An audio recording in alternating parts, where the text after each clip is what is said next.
सुलेखा और केशव ने मोती नगर में एक नया घर खरीदा था। पहले वो दोनों किराए के मकान में रहा करते थे। नया घर था तो काम भी बहुत था। घर का सारा सामान इधर उधर फैला पड़ा था। उनके पास एक कुत्ता भी था जिसका नाम शेरू था। केशव, वहाँ से यहाँ सामान शिफ्ट करने में बहुत हालत खराब हो गई। मैं बहुत थक गई हूँ। किसी नौकरानी का बंदोबस्त करो ना। सुलेखा, हम यहाँ अभी अभी नए आए हैं, इतनी जल्दी नौकरानी मिलना मुश्किल है। तभी दरवाजे की घंटी बजती है। सुलेखा दरवाजा खोलती है। कौन हो तुम? वो औरत काम वाली होती है, शांति। मेम साहिब, मैं नौकरानी है, शांति। हैं?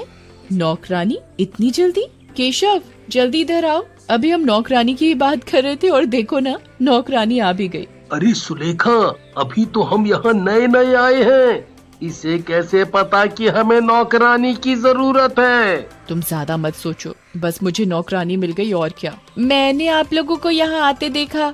नए नए आए हैं तो नौकरानी की जरूरत तो होगी। मैं इसी सोसाइटी में काम करने आती हूँ। अच्छा ठीक है, तुम आज से ही काम शुरू कर दो। आज से क्या, अभी से। ठीक है। शांति को देखकर कुत्ता भौंकने लगता है, पर कुत्ते पर कोई ध्यान नहीं देता कि क्यों भौंक रहा है। सुलेखा आराम से सोफे पर बैठ जाती है। केशव ऑफिस चला जाता है और शांति काम में लग जाती है। सुलेखा को ये पता नहीं था कि वो नौकरानी नहीं, एक चुड़ैल है। दिन में वो नौकरानी बनकर रहती और रात को चुड़ैल का रूप ले लेती। मालकिन, मेरा कोई रहने का ठिकाना नहीं है। मैं बहुत गरीब हूँ। क्या मैं यहीं रह सकती हूँ आपके घर में? ठीक है, रह तो सकती हो, पर यहाँ ज्यादा जगह तो है नहीं। तो तुम स्टोर रूम में रह सकती हो। बस, मुझे और क्या चाहिए? मेरा काम तो हो गया। सुलेखा को शांति कुछ अजीब सी लगती है, पर वो इतना ध्यान नहीं देती और अलमारी में कपड़े रखने लगती है और शांति रसोई घर में काम कर रही होती है। शाम को केशव भी ऑफिस से घर आ जाता है। दोनों खाना खाकर सो जाते हैं। सुलेखा और केशव सो रहे होते हैं तो सुलेखा को कुछ आवाजें सी आती हैं, तो वो उठ जाती है। ये अजीब सी आवाजें कहाँ से आ रही हैं? उठकर देखती हूँ कौन है। कोई नहीं होता। आवाजें भी बंद हो जाती हैं, पर कुत्ता अभी भी भौंक रहा होता है। इस शेरू को क्या हो गया है? जब से यहाँ आए हैं बहुत भौंक रहा है, पर जो आवाज मैंने सुनी कहीं से तो आ रही थी। चलो छोड़ो, नौकरानी होगी। फिर सुलेखा वापस अपने कमरे में जाकर सो जाती है। फिर तभी वो खटखट की आवाज जोर जोर से आने लगती है। अरे हद हो गई, ये काम वाली भी ना पता नहीं इतनी रात को क्या कर रही है। सुलेखा काम वाली के कमरे में जाती है। कमरे का दरवाजा हल्का सा खुला होता है तो वो उसमें से झांक कर देखती है। वो काम वाली को देखकर बहुत डर जाती है। वो देखती है कि काम वाली ने एक चुड़ैल का रूप ले लिया है और वो चूहा पकड़कर खा रही है। सुलेखा केशव को उठाने जाती है। केशव, केशव उठो, वो नौकरानी। क्या हुआ नौकरानी को? सोने दो ना, अब इतनी रात में भी क्या नौकरानी से काम कराओगी? अरे नहीं ना, तुम सुनो तो, वो नौकरानी अपने कमरे में चूहा खा रही है। हैं? सुलेखा, तुमने कोई बुरा सपना देखा होगा। सो जाओ और मुझे भी सोने दो, सुबह ऑफिस भी जाना है। क्या पता मैंने जो देखा वो मेरा वहम हो। फिर सुलेखा सो जाती है। सुलेखा सुबह उठती है तो शांति रसोई में बर्तन धो रही होती है और शांति का चेहरा भी नहीं दिख रहा होता। शांति, केशव और मुझे किसी काम से बाहर जाना है अभी, तुम जल्दी जल्दी काम खत्म कर लो। शांति डरावनी सी आवाज में बोलती है। ठीक है मेम साहब। इस शांति को क्या हो गया? अभी तक तो इसकी आवाज ठीक ठाक थी, अब इतनी बदल कैसे गई? सुलेखा और केशव दोनों बाहर चले जाते हैं। जब शाम को घर लौटते हैं तो देखते हैं कि घर का दरवाजा खुला है और शांति रसोई में उनके कुत्ते शेरू को खा रही है। ये सब देखकर सुलेखा केशव को बुलाती है। केशव, वो अब क्या हो गया? अभी तो तुम ठीक थी, अभी घर में आते ही क्या हो गया? वो शांति हमारे कुत्ते शेरू को मारकर खा रही है। केशव अंदर जाकर देखता है तो शांति रसोई में पोछा लगा रही होती है। सुलेखा, तुम्हारा दिमाग खराब हो गया है। देखो जरा, वो बेचारी तो पोछा लगा रही है। सुलेखा को कुछ समझ में नहीं आता कि उसके साथ ये क्या हो रहा है। फिर वो अपने शेरू को देखने जाती है, पर उसे शेरू कहीं भी नहीं दिखता। सुलेखा मन में सोचती है कि अगर फिर से केशव को बोलूंगी शेरू के बारे में तो वो फिर से मुझ पर गुस्सा करेंगे। रात हो जाती है, दोनों सो जाते हैं, पर सुलेखा को नींद नहीं आ रही होती तो वो खिड़की से बाहर झांक रही होती है। तभी क्या देखती है कि शांति सोसाइटी में चुड़ैल बनकर घूम रही है। ये शांति एक चुड़ैल है। जो हमारे घर में कब से रह रही है, इसने मेरे शेरू को भी मार के खा लिया। सुलेखा पूरी रात नहीं सो पाती। सुबह होते ही केशव को सब बता देती है।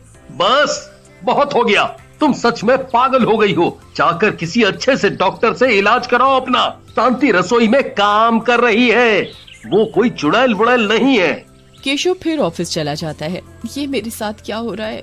केशव को तो कुछ नहीं दिखता। मुझे वो शांति बार बार चुड़ैल दिखाई देती है। मुझे इस शांति पर नजर रखनी पड़ेगी। अगले दिन शांति रसोई में काम कर रही होती है तो सुलेखा केशव के लिए नाश्ता बना रही होती है और शांति पर चुपचाप नजर भी रखती है। तभी देखती है कि अरे चीनी तो खत्म है, अब केशव के लिए चाय कैसे बनाऊं? हाँ, पड़ोसी कब काम आएंगे, पड़ोसियों से थोड़ी चीनी ले आती हूँ। सुलेखा चीनी लेने पड़ोसी के घर जाती है और घंटी बजाती है। पड़ोसन दरवाजा खोलती है। हेलो, मैं आपकी पड़ोसन हूँ, मेरा नाम सुलेखा है और हम यहाँ अभी कुछ दिन पहले ही आए हैं। अच्छा, अंदर आइए ना। अच्छा, आपने बोला कि आप कुछ दिन पहले ही यहाँ आए हैं। कौन से घर में आए हैं? वो 2 घर छोड़कर जो घर है ना, वो ही। इतना सुनते ही पड़ोसन चौंक जाती है। वो घर? क्या हुआ? आप इतनी घबराई हुई क्यों लग रही हैं? आपको पता नहीं कि वो घर तो सालों से बंद पड़ा था। उस घर में एक चुड़ैल है, वो भी एक नौकरानी चुड़ैल। क्या? कौन नौकरानी? बताओ ना सब। जो घर आपने खरीदा है वो घर 10 सालों से बंद पड़ा है। आप लोगों के आने से पहले जो लोग इस घर में रहते थे, उस घर में एक नौकरानी थी। उस नौकरानी की जो मालकिन थी, उस पर वो बहुत अत्याचार करती थी। उससे बेहिसाब काम करवाती थी। उसे बात बात पर मारती थी बहुत।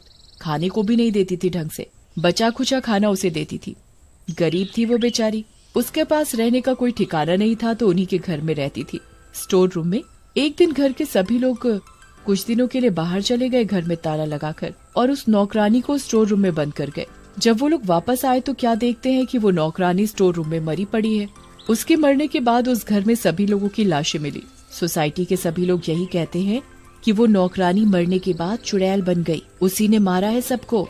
उसे यहाँ सोसाइटी में देखा भी गया है कई बार रात को। सुलेखा ये सब सुनकर बहुत डर जाती है। आप ये सब क्या बोल रही हो? अच्छा, आपने उस नौकरानी का नाम क्या बताया? उसका नाम शांति। इस नाम की नौकरानी तो मेरे घर काम करती है। मुझे अभी घर जाना चाहिए। सुलेखा जल्दी जल्दी घर पहुँचती है तो क्या देखती है कि नौकरानी चुड़ैल के रूप में है और उसने केशव की गर्दन पकड़ रखी है। केशव, केशव, शांति केशव को छोड़ दो। उन्होंने तुम्हारा क्या बिगाड़ा है जो उन्हें तुमने ऐसे पकड़ा है? मैं मार दूंगी, मैं सबको मार दूंगी। शांति, हमने तुम्हें अपने घर में आसरा दिया और तुम हमें ही चोट पहुंचा रही हो। तुम्हारा घर नहीं, ये मेरा घर है। इस घर में कोई भी आएगा मैं उसे मार दूंगी। तभी चुड़ैल केशव को सामने दीवार पर फेंक देती है। केशव दीवार से टकराकर बेहोश हो जाता है और नीचे जमीन पर गिर जाता है। केशव, ये तुम्हें क्या हो गया? उठो केशव, उठो। अब मैं तुम्हें भी मार दूंगी। तुम लोगों से काम धंधा तो होता नहीं और नौकरानी रख लेते हो, फिर उन पर अत्याचार करते हो। चुड़ैल सुलेखा के बाल पकड़ लेती है। तभी पड़ोसन आ जाती है एक तांत्रिक बाबा को लेकर। सुलेखा, तुम चिंता मत करो, देखो मैं किसे लाई हूँ। ये तांत्रिक बाबा है। चुड़ैल, छोड़ दे लड़की को। तुझे पता नहीं कि मैं कौन हूँ? और तुझे भी नहीं पता कि मैं कौन हूँ। मेरे आगे तो कुछ नहीं है। चुड़ैल सुलेखा को हवा में ऊपर फेंकती है। तभी तांत्रिक बाबा कुछ मंत्र पढ़ते हैं और सुलेखा को गिरने से बचा लेते हैं। तू नहीं मानेगी ना, तो देख अब मैं क्या करता हूँ। तांत्रिक बाबा अपने जादू से चुड़ैल को मारने की कोशिश करता है पर चुड़ैल पर किसी भी तंत्र मंत्र का असर नहीं होता। इस तांत्रिक को ये पड़ोसन ही लाई थी ना, अब तू भी नहीं बचेगी। चुड़ैल पड़ोसन के पास जाती है उसे मारने के लिए। तभी बीच में सुलेखा आ जाती है। शांति, अगर मुझसे कोई गलती हुई हो या मैंने कभी भी तुम पर कोई अत्याचार किया हो तो तुम मुझे अभी मार दो, पर किसी को कोई चोट मत पहुंचाओ। मैंने तुम्हें अपने घर में आसरा दिया, तुम पर भरोसा किया। अगर कभी भी गलत कुछ बोला हो तो अभी मार दो मुझे। सुलेखा की बातें सुनकर चुड़ैल शांत हो जाती है और बोलती है, तुम बहुत अच्छी हो मेम साहिब। हर कोई उनकी तरह नहीं होता जो लोग पहले इस घर में रहा करते थे। इतना कहकर चुड़ैल वहाँ से गायब हो जाती है। केशव को भी होश आ जाता है। सुलेखा, मुझे माफ कर दो। तुमने मुझे कितनी बार बताने की कोशिश की पर मैंने कभी भी तुम पर विश्वास नहीं किया। मुझे माफ कर दो।